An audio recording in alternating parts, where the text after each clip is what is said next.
नमस्कार, स्वागत है आपका दिल्ली ग्रामीण टाइम्स दी ग्राटा के चैनल पर। और आज रविवार्ता के इस कार्यक्रम में 3 मुद्दों पर बहस होगी, 3 मुद्दों पर बात होगी। हमारे साथ हैं दी ग्राटा चैनल के प्रमुख श्री नरेश गुप्ता जी। पहला मुद्दा है वन नेशन वन इलेक्शन।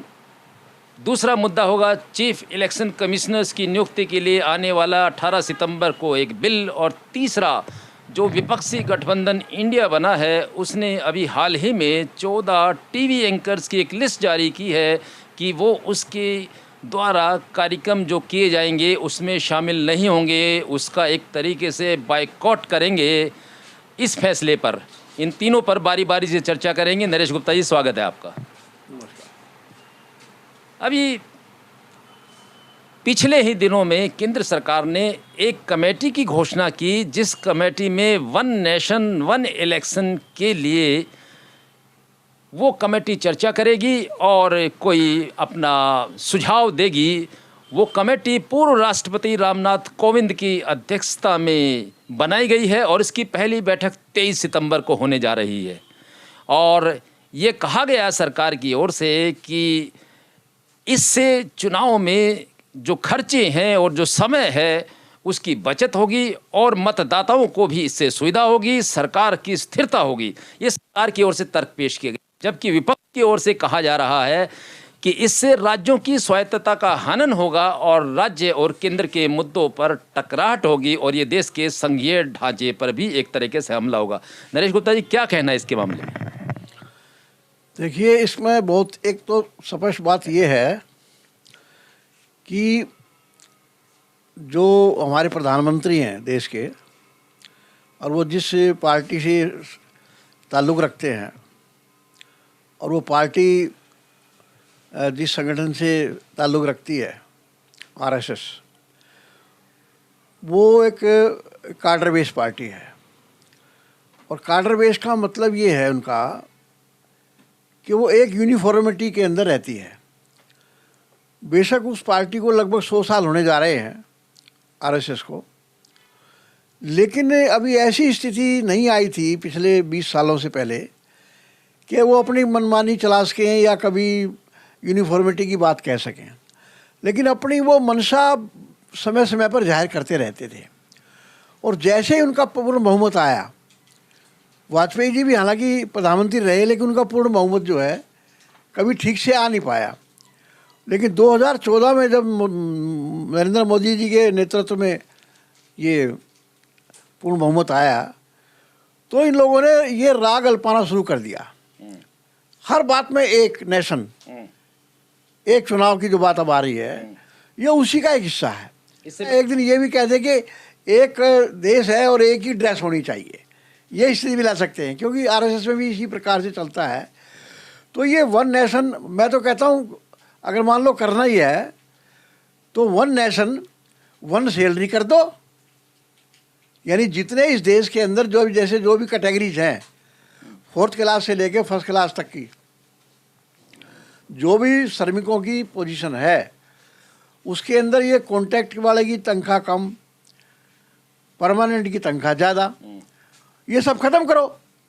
इसकी जगह पूरे देश में मान लीजिए एक पियोन है, कोई भी एक पीएन है किसी सरकारी दफ्तर का, चाहे वो राज्य सरकार का है, चाहे वो प्राइवेट का है, चाहे वो सेंट्रल गवर्नमेंट का है, वो एमटीएस जो है, जो पीएन है, उसका थ्रू आउट जो है पूरी एक सैलरी कर दो। वन नेशन एक सैलरी, वन सैलरी। इसी प्रकार से क्लर्क की जो है वो वन नेशन वन सैलरी। तो इसी प्रकार से जितने भी ये बना रखे हैं वो भी कर दो, सारा मज़ा आ जाएगा देश को भी। तो ये क्या मतलब है कि वन नेशन और जो है वन इलेक्शन। इस देश के अंदर इलेक्शन जो है लगातार 1952 से चल रहे हैं। वो पहले इकट्ठे ही होते थे, 1967 तक तो इकट्ठे ही होते रहते थे। बाईदी में बीच में जब ये गफलत हुई, ये टूट फूट हुई है 67 के अंदर, तो उसके अंदर जो है राष्ट्रपति शासन लागू करा दिए, कुछ आगे चले गए, कुछ पीछे चले गए और ये सिलसिला बिगड़ गया। मतलब ये कानून जैसी कोई बात नहीं है जो आज ये कह रहे हैं कि भाई कि खर्चा कम होगा। खर्चे की बात नहीं करनी चाहिए। कम से कम मोदी जी को इस देश में खर्चे की बात नहीं करनी चाहिए। जो आदमी 4,000 करोड़ रुपया एक मतलब राष्ट्रीय इवेंट्स पैदा करने के लिए G20 पे खर्च सकता है, मात्र 2 दिन के लिए, विदेशियों को दिखाने के लिए, सोने चांदी के बर्तनों में उनको खाना खिलाने के लिए 4,000 करोड़ रुपया खर्च सकते हैं, उनको ये बात शोभा नहीं देती कि इलेक्शन में पैसा बचेगा। इस देश में पैसा जिनके पास है उनके पास रहेगा, उनके पास पैसा बचने की या ना बचने की कोई बात ही नहीं है, और जिनके पास नहीं है उनके पास नहीं है, उनके पास पैसा बचने की या ना बचने की कोई बात ही नहीं है। इसलिए ये कह देना कि उसकी वजह से कोई पैसा बच जाएगा, गवर्नमेंट के पास पैसा आ जाएगा, रेवेन्यू में ज़्यादा पैसा आ जाएगा, ऐसा कुछ नहीं है। और ये प्रैक्टिकल भी संभव नहीं है, व्यवहारिक रूप में संभव नहीं है कि भी एक नेशन में एक चुनाव एक ही बार में, सारे विधानसभा भी एक बार में, लोकसभा भी एक बार में। असल में इसका जो राजनीतिक मकसद है वो दूसरा है। वो दूसरा इसलिए है कि आम तौर पे हमारे देश का जो मनोस्थिति है, हमारे देश की जो जनता है, वो क्या करती है, जब विधानसभा के चुनाव होते हैं तो अपने राज्य के आधार पर सोचती है, और जब लोकसभा का चुनाव होता है तो वो राष्ट्रीय स्तर पर सोचती है। ये चाहते हैं, अभी स्थिति जो है भारतीय जनता पार्टी की जो सिचुएशन है, मोदी जी का जो ग्राफ है इलेक्शन में डाउन चल रहा है, और उसकी वजह से वो ये चाहते हैं कि अगर नेशनल चुनाव एक बार इकट्ठा करा दिया जाए राज्यों के साथ, अगर ऐसा हो जाए तो नेशन के वाइड पे जो सोच रखते हैं लोग, वो नीचे भी वोट वही दे दें, यानी कि राज्यों में भी सरकार आ जाए और केंद्र में भी सरकार एक ही हो जाए, डबल इंजन की सरकार पूरे देश में चल पड़े। ये इनका मकसद है, इससे ज़्यादा कोई मकसद नहीं है, और ना कोई पैसा बचाना मकसद है, ना कोई देश के अंदर कोई स्थिरता लाने वाली कोई बात है। तो ये सब एक ढोंग की बात है। ये वन नेशन, ये मतलब कई तरह की बातें करते रहते हैं हमेशा। अजय गुप्ता जी, जैसे अभी कुछ 5 राज्यों के चुनाव होने वाले हैं, जैसे खास तौर पर छत्तीसगढ़, मध्य प्रदेश, राजस्थान, मिजोरम और तेलंगाना, लेकिन अभी जो सर्वे बता रहे हैं कि उसमें भाजपा की स्थिति खराब है। इन 5 राज्यों में भाजपा की स्थिति अच्छी नहीं है, और वहाँ कांग्रेस एक तरीके से मध्य प्रदेश, छत्तीसगढ़ और यहाँ तक भी कांग्रेस में ही बताया जा रहा है कि वो रिपीट करने वाली है। तो क्या ये एक देश एक चुनाव का मुद्दा ऐसी राजनीतिक परिस्थितियों को ध्यान में रख के लाया जा रहा है कि इकट्ठे कहीं चुनाव करा दिए जाएं और जो राष्ट्रीय मुद्दों पर चुनाव होंगे तो उसमें कुछ लाभ लिया जा सके? हाँ बिल्कुल, मैंने वही बताया ना कि वो असल में चाह रहे हैं कि मोदी जी की जिस तरह से तारीफ होती है, जिस तरह से उनको एक हीरो बनाया जाता है मीडिया के माध्यम से, कि अगर मोदी जी हैं तो मुमकिन है, हर चीज़ मुमकिन है, यानी मोदी जी नहीं होंगे तो सब बेड़ा गर्क हो जाएगा, पूरे देश का बेड़ा गर्क हो जाएगा। जैसे मान लीजिए मोदी जी ने अमृत पी लिया है, वो सारी हज़ारों साल तक जिंदा रहेंगे, मतलब इस तरह का एक मतलब जो है इमेज क्रिएट कर दी गई है।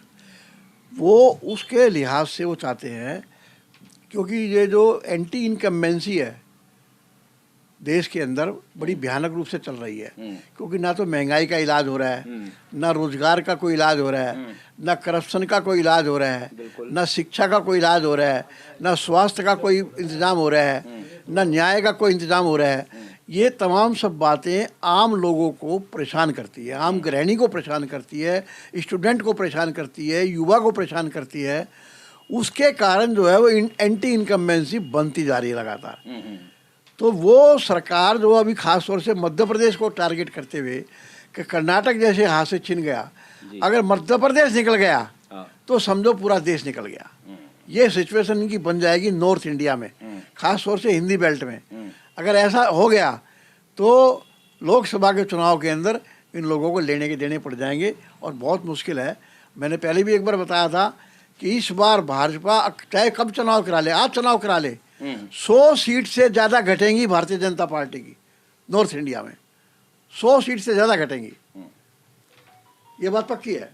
तो अभी एक देश एक चुनाव की जो बैठक होगी इसकी कमेटी की, देखते हैं आने वाले दिनों में क्या इस पर निर्णय होगा। लेकिन जनता को फ़ायदा इस बात में है कि लोकसभा के चुनाव हो तो विधानसभा में उसे इस बात का मौका रहे कि लोकसभा में सरकार यदि उसके खिलाफ चलती है, उनके मुद्दों की नहीं सुनती, तो कम से कम विधानसभा में उनके सामने एक ऐसा ऑप्शन रहता है, एक ऐसा अवसर रहता है कि वो उस मामले में उसको सबक सिखा के जनता के हाथ में एक हथियार होता है।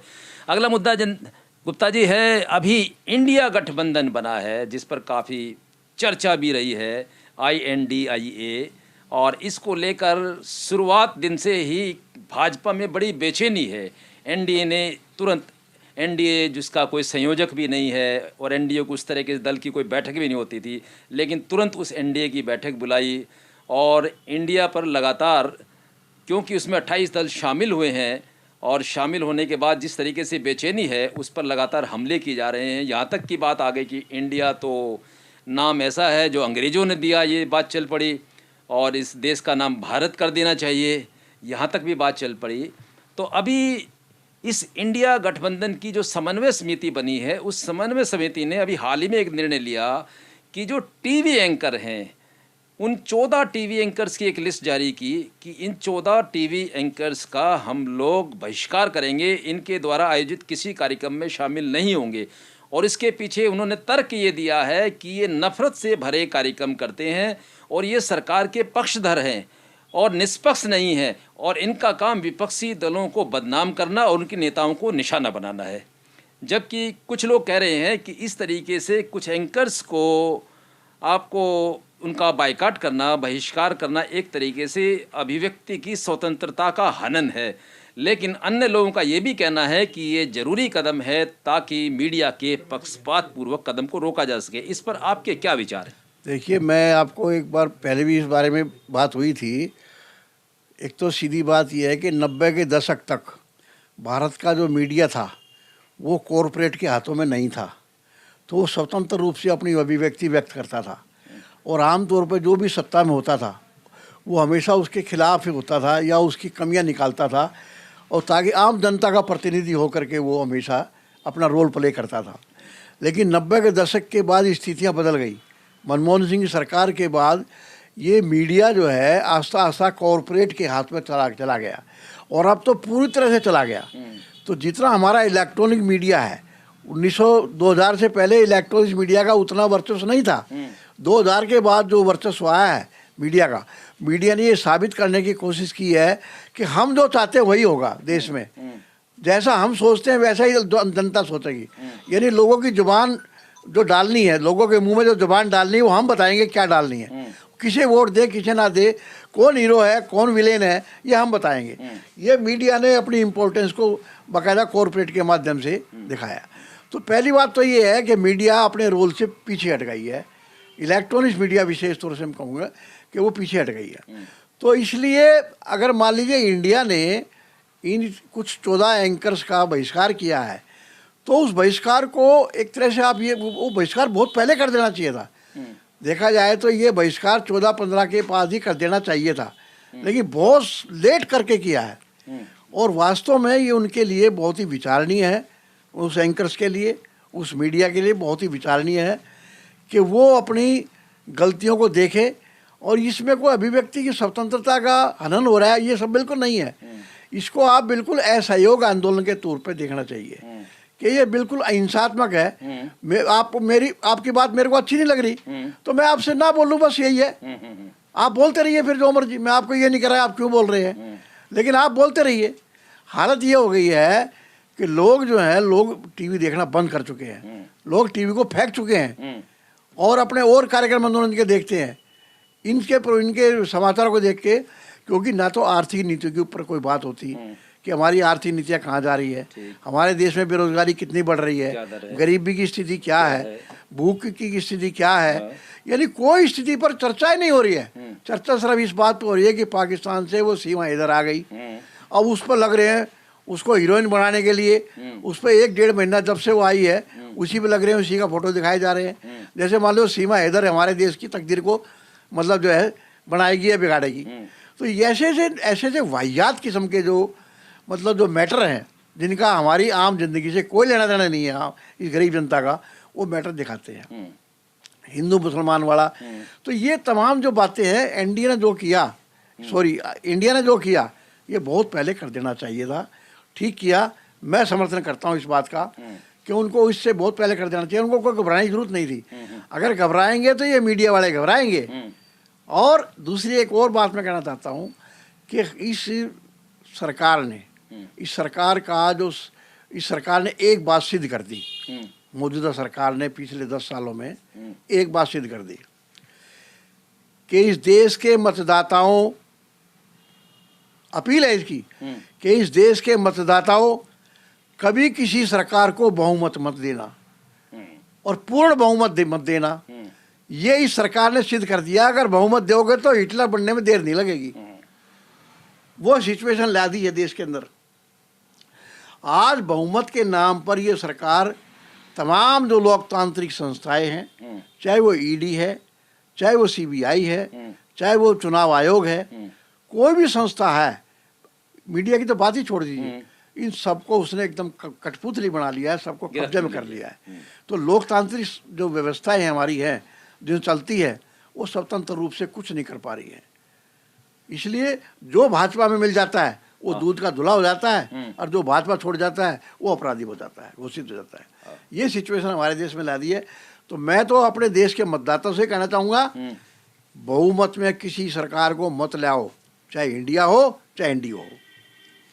अच्छा, ये जो 14 एंकर्स को जो लिस्ट जारी की है, पहली लिस्ट, इसके बाद सुनने में आ रहा है कुछ एंकर्स की और एक लिस्ट जारी होने वाली है। और जैसा गुप्ता जी ने कहा कि इसको एक टर्म दे दी गई, इसको एक नाम दे दिया गया है कि गोदी मीडिया। गोदी यानी सरकार की गोद में बैठा हुआ मीडिया, जो दिन रात सरकार की सुर में सुर अलापता रहता है और जो जनता के मुद्दे हैं और जो जनता के सवाल हैं उन सवालों को नहीं उठाता। और यहाँ तक देखिए कि पिछले 9 सालों में मोदी जी ने तो एक भी प्रेस कॉन्फ्रेंस नहीं की। गाये बगाए एक आध प्रेस कॉन्फ्रेंस हुई भी तो उसमें यह है कि आप आम काट के खाते हो या आम चूस के खाते हो, इस तरह के वाहियात सवाल जो जनता के साथ मजाक है वो सवाल उसमें उठाए गए। और जो अगर पीछे लिस्ट निकाली जाए तो कुछ टीवी को छोड़ दिए जाएं तो ज़्यादातर में आपको देखेगा तो रोज़गार पर बहस नील होगी, महंगाई पर बहस नील होगी, आपकी आर्थिक असमानता, गरीबी, आम लोगों की शिक्षा, स्वास्थ्य जैसे मुद्दों पर अगर देखें तो बहसें ना के बराबर है। बल्कि हिंदू मुस्लिम, सीमा हैदर, हिंदुस्तान पाकिस्तान, इन सब मुद्दों पर ज़बरदस्त गर्मा गर्म, धर्म, मंदिर, आतंकवाद, इन पर खूब बहस होगी। तो ये जो निर्णय लिया है, ये जो निर्णय लिया है, गुप्ता जी ने कहा ये बिल्कुल देर आए दुरुस्त आए ये निर्णय है। और गुप्ता जी, एक सवाल और है कि जो इंडिया का नाम भारत बदलने पर भी कुछ आप टिप्पणी करना चाहेंगे कि इंडिया का नाम एक चर्चा चल रही है, हालांकि कोई इंडिया ले या कोई भारत कहे, इंडिया दैट इज़ भारत हमारे संविधान में है, कोई इंडिया भी कह सकता है, अंग्रेजी में उसका नाम इंडिया है और हिंदी में भारत है, कोई भी जो भी इसका नाम ले सकता है। लेकिन ख़ास ऐसे मौके पर जब इंडिया नाम रखा तो G20 में भी देखा कि president of Bharat, president PM of Bharat, इस तरह की भी चीज़ें हमारे सामने आई। इस पर क्या कहना चाहेंगे आप? देखिए, ये जो सवाल उठा रखे हैं आजकल कि ये इंडिया और भारत के बीच का जो मसला है, असल में कुछ है ही नहीं। हिंदुस्तान और भारत की बात कही जाती तो शायद लोगों का ध्यान ज़्यादा पड़ता कि हिंदुस्तान इसका नाम रखा जाए, इंडिया और भारत की बजाय, या इंडिया की जगह भारत या हिंदुस्तान रखा जाए। लेकिन इंडिया और भारत, मैं तो कहता हूँ कि इंडिया भी भारत है, भारत भी इंडिया है, हिंदुस्तान भी इंडिया है, हिंदुस्तान ही भारत है। भारत के बहुत नामों से पुकारा जाता है, विदेशी कुछ पुकारते भले ही रहे, भारत के अंदर ही बहुत से लोग जो हैं अपने अपने हिसाब से इसको नाम को पुकारते रहते हैं। तो ये मैटर ही अपने आप में कुछ नहीं है। ये जो सवाल ही जो है ना अपने आप में, मतलब इसकी कोई अहमियत नहीं है, इस बात से कोई प्रभावित होने वाला नहीं है देश में। ये कोई स्टेशन का नाम नहीं है बदल दिया जाए। हमारे देश का अब इसको इस तरह से नहीं कह सकते कि अंग्रेज़ों ने नाम रखा है, अंग्रेज़ों ने नहीं रखा है, इधर यूनान के टाइम से नाम रखा हुआ है। जब जो है यूनान का सिकंदर का जो मंत्री था वो आया था, जब ये तो उस समय की बात है, तब से इंडी रखा हुआ है नाम है ये। ये जो इंडिया शब्द है, ये तो यूनानी शब्द से आया हुआ शब्द है। ये कोई अंग्रेजों द्वारा ये दिया अंग्रेजों को द्वारा दिया थोड़ी है। जैसा कि वो दावा करते हैं। नहीं, गलत कर रहे हो। इंडिया जस्ट जो है वो, ऐसे तो फिर तो पाकिस्तान भी हावी हो जाएगा। पाकिस्तान भी कहेगा इंडिया इज पाकिस्तान, या पाकिस्तान, क्योंकि वो भी तो इंडिया का हिस्सा था। अंग्रेजों के टाइम में पाकिस्तान भी तो इंडिया का हिस्सा था। तो इंडिया दैट इज भारत, इसलिए लिखना पड़ा। अगर हम हटा दें, इंडिया को हटा देंगे, तो पाकिस्तान दावा कर देगा India that is Bharat, that is Pakistan. वो सुनने में भी आया है। तो ये स्थिति आ जाएगी। तो ये वाहियात प्रश्न है, देश के लिए ये प्रश्न नहीं है। ये कोई मतलब ऐसा नहीं है कि इसके ऊपर कोई बहस की जाए और इससे लोग प्रभावित भी नहीं होंगे। ये कोई स्टेशन का नाम बदलना नहीं है कि अपनी मर्जी से बदल देते हैं। ये मैंने जो बताया ना कि बहुमत बहुत दुखी कर रहा है इनको। ये बहुमत का नाजायज़ फ़ायदा उठा रहे हैं, तानाशाही ढंग से इस देश को चलाना चाहते हैं। तानाशाही, जो बहुमत का मतलब होता है जनता का बहुमत। जनता के बहुमत को की उपेक्षा करके आप अपने नंबर्स को पार्लियामेंट में दिखा करके चाहे जो फैसला कर ले, ये देश के लोकतंत्र के विरोध में है। ये देश का लोकतंत्र नहीं कहा जा सकता। अभी एक और मुद्दा आपका सामयिक है कि जो मुख्य चुनाव आयुक्त और चुनाव आयुक्तों की नियुक्ति का सवाल है, इसको लेकर सरकार कल 18 सितंबर से 22 सितंबर तक जो विशेष सत्र बुलाया है, उसमें जो मुख्य चुनाव आयुक्त की नियुक्ति को लेकर एक बिल लेकर आने वाली है, एक कानून वो बनाना चाहती है। इससे पहले जो हमारा पुराना सिस्टम था, वो पीएम की सलाह पर राष्ट्रपति मुख्य चुनाव आयुक्त और चुनाव आयुक्तों को नियुक्त करते हैं। लेकिन पीछे chief justice of India supreme court ने कहा, जब ये सवाल उठा, कई पेटिशंस वहाँ गई, तो उन्होंने एक अपना निर्णय दिया जिसमें कहा कि चुनाव आयुक्त की आगे से नियुक्ति, उसमें chief justice of India, Bharat के प्रधानमंत्री और लीडर ऑफ अपोजिशन यानी विपक्ष के दल के नेता, ये तीनों मिलकर इस देश में कोई नई व्यवस्था, नया कानून आने तक वो तीनों मिलकर इस देश में मुख्य चुनाव आयुक्त और चुनाव आयुक्तों की नियुक्ति करेंगे। अब ये सरकार, उसके पीछे तर्क ये था कि ये निष्पक्ष, ये अगर देखने में भी ऐसा लग रहा था कि इसमें जो चुनाव आयुक्त आएंगे वो निष्पक्ष होंगे, क्योंकि सवाल ये लगातार उठ रहे थे, चूंकि ये प्रधानमंत्री की सलाह पर राष्ट्रपति नियुक्त करते हैं, तो उसकी निष्पक्षता जो है संदेह में थी, उस पर सवाल उठाए जा रहे थे, विपक्ष भी सवाल उस पर उठाता था। तो इसको ख़त्म करने के लिए चीफ जस्टिस ऑफ इंडिया ने ये एक निर्णय दिया था, ये एक ऑर्डर दिया था।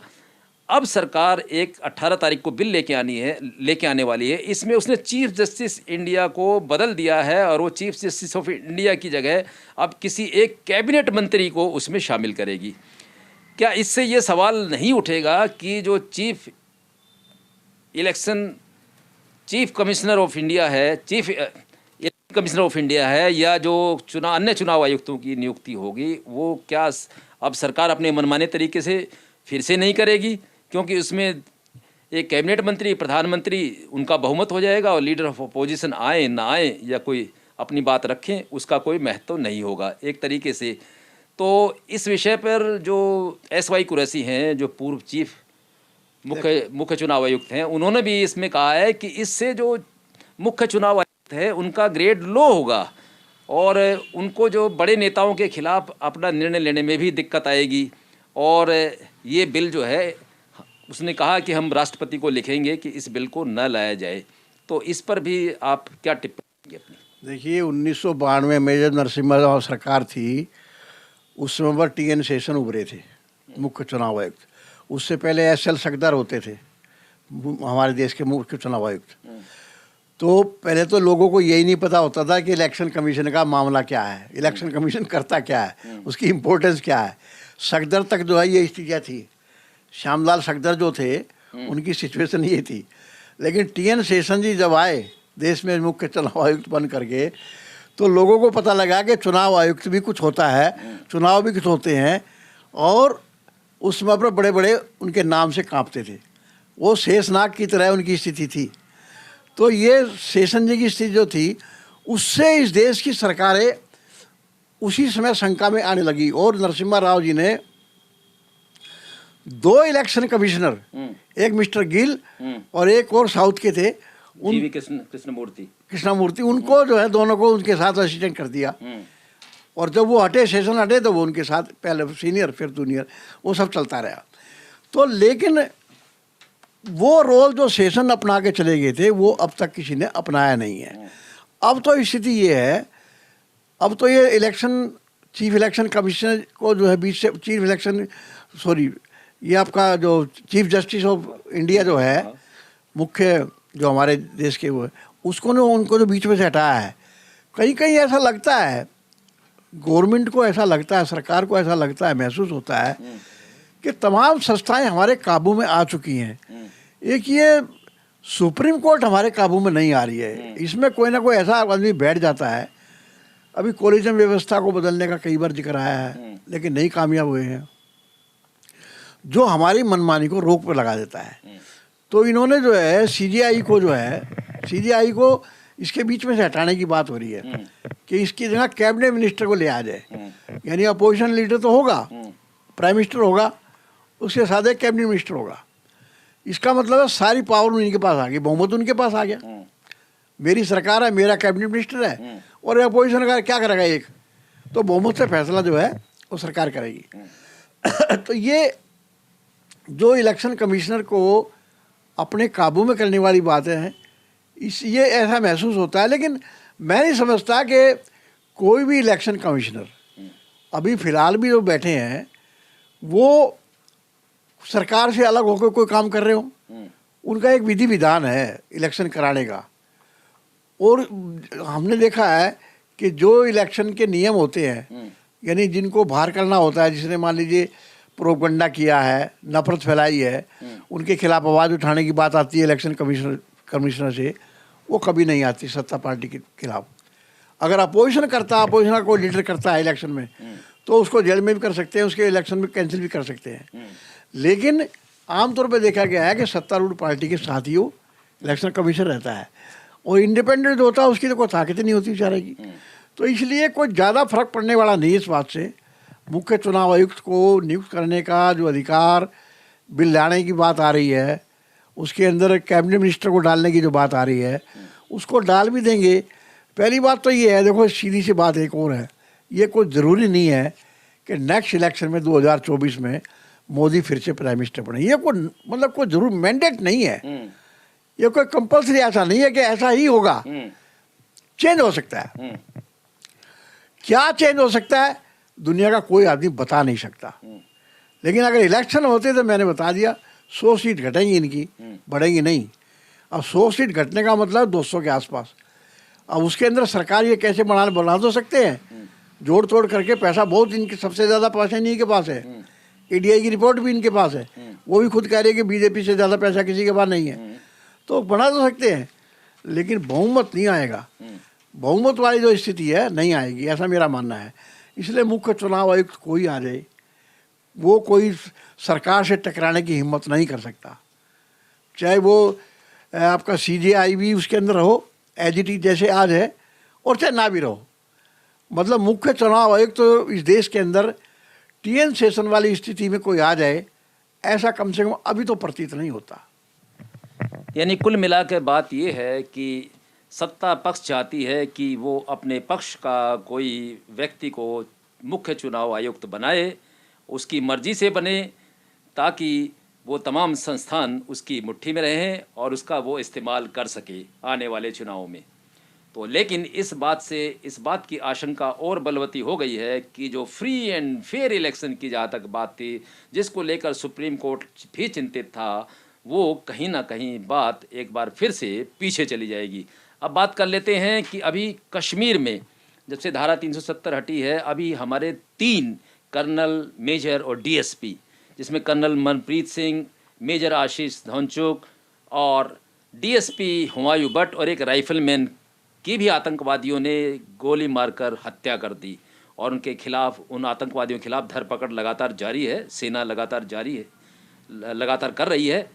लेकिन विपक्ष ने एक बात उठाई है, जो बात सही भी लगती है, कि जिस दिन ये घटना घटी, हमारे जो कर्नल, मेजर, डीएसपी मारे गए, उस दिन प्रधानमंत्री अपने कार्यालय में, बीजेपी के कार्यालय में G20 की का जश्न मना रहे, इसकी सफलता का जश्न मना रहे थे, और मध्य प्रदेश में वो चुनावी भाषण देने चले गए। उन्होंने अपने कार्यक्रम को रोका नहीं और यहाँ तक श्रद्धांजलि नहीं दी।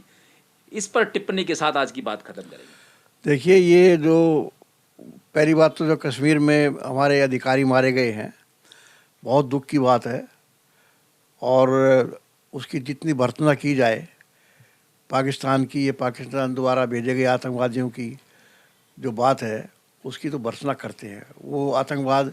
लेकिन उसके प्रश्न एक और ये खड़ा है कि जिसकी हम बात कर रहे थे कि 370 हटाने के बाद आतंकवाद ख़त्म हो गया, अभी लगातार फिर वो तेज़ी पकड़ रहा है। तो मीडिया को ज़बरदस्ती वो खबर देनी पड़ रही है।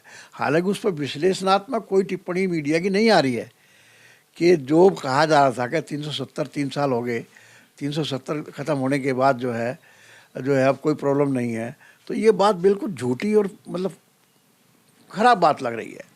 तो ये कहना कि वहाँ से आतंकवाद ख़त्म हो गया, आतंकवाद हमारे सामने खड़ा है। हमारे कितने जवान मारे जा रहे हैं, अफसर मारे जा रहे हैं। आज कल भी एक मार दिया उन्होंने, और उससे पहले भी मारते रहे हैं। तो ये कहना कि आतंकवाद ख़त्म हो गया, ये ठीक नहीं है। एक बात तो ये है। दूसरी बात ये है, हमारे जैसे मोदी जैसे प्रधानमंत्री को जो हर समय अलर्ट रहते हैं, 24 घंटे अलर्ट रहते हैं, ऐसी ख़ास तौर से अवस्था में जब इतनी दर्दनाक घटनाएं घटी हैं, तो अपने ऊपर फूलों की वर्षा करवाने की बजाय या मध्य प्रदेश में इलेक्शन कमेटी उसमें जाने की, कैंपेन में जाने की बजाय उनको कम से कम 2 शब्द पहले सबसे पहले वहाँ बोलने चाहिए थे। लेकिन हमने देखा है कि कई बार मोदी जी जो हैं बहुत भारी गलतियाँ करते हैं। मणिपुर के मामले में क्या किया, 3 महीने मणिपुर के अंदर जो है 3 महीने तक बोले ही नहीं, साइलेंट रहे, और अभी भी कोई खास कुछ नहीं किया, कोई एक्शन नहीं लिया अगेंस्ट, मतलब सीएम जो है मणिपुर का कुछ के खिलाफ कुछ नहीं किया। तो ये जो सारी चुप्पियाँ हैं, मतलब मैं नहीं समझ पा रहा हूँ कि ये हमारे प्रधानमंत्री जो है किस मुंह से देश का प्रतिनिधित्व कर रहे हैं। मतलब किस व्याप पर इतना इनको घमंड है, किस व्याप के ऊपर इतना इनका विश्वास है कि मेरा कुछ नहीं बिगड़ेगा। ये गलत है। इंदिरा गांधी भी ऐसे सोचती थी। हमारे देश में देश के लोगों ने इंदिरा गांधी को नीचे ला पटका था। तो ये सोच इनकी बहुत गलत है। ये जो सोच रहे हैं कि कोई मरता रहो, कोई जीता रहो, मैं प्रधानमंत्री हूँ, मैं विश्व का नेता हूँ, मैं विश्व गुरु हूँ, और मैं ही मैं हूँ, और मेरे अलावा कोई दूसरा नहीं है। तो ये जो इस प्रकार की सोच के तहत जो हमारे देश के प्रधानमंत्री जो इतराए जा रहे हैं, स्वयंभू बने हुए हैं, अपने मियाँ मिट्ठू बने हुए हैं, ये देश की जनता देख रही है, और इसका समय आने पर इसका जवाब भी देगी। तो ये थी आज की चर्चा, और इसी चर्चा में हमारे जो ऑफिसर्स शहीद हुए हैं वो शहीद हुए हैं, और उनके परिवार वाले लोगों ने कहा है कि नेताओं के बच्चे कभी सेना में नहीं जाते, वो जाके देखें और उनका दर्द उन्हें पता लग सकता है। और इस पर हम लोग दिल्ली ग्रामीण टाइम्स की ओर से अपनी श्रद्धांजलि उनको पेश करते हैं, और हम पूरे देश के साथ हैं, सेना के साथ हैं इस मामले में। तो इसी के साथ ही आज की चर्चा हम समाप्त करते हैं। आपका बहुत बहुत धन्यवाद। धन्यवाद।